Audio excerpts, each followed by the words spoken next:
Masih pengantin baru, Vena Melinda tak segan beri Ferry Irawan peringatan keras, singgung soal diet. Artis Vena Melinda dan Ferry Irawan baru saja menikah. Pernikahan yang dihadiri Verrell Bramasta itu berlangsung Senin, tanggal 7 Maret tahun 2022. Setelah menikah, rupanya Vena Melinda langsung memberikan peringatan keras untuk Ferry Irawan. Ini terkait kebiasaan buruk Ferry Irawan yang sering merokok. Fakta ini disampaikan dalam video yang diunggah di YouTube Intense Investigasi, Selasa, tanggal 8 Maret tahun 2022. Vena Melinda mengungkapkan, agar Ferry Irawan tak lagi sering merokok. Selain itu, Vena Melinda melarang sang suami menjalani program diet. Pun Vena Melinda ingin Ferry Irawan selalu mendengarkan apa katanya sebagai istri.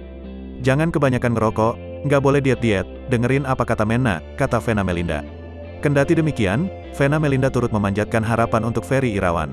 Ibu 3 anak itu berharap, sang suami selalu memanjakan dan membimbing dirinya. Jadi suami soleh, memuliakan, membimbing Mena dari segi agama, dunia, dan akhirat, tuturnya. Sembari melihat ke arah sang istri, Ferry Irawan juga berharap keinginan Vena Melinda terkabul.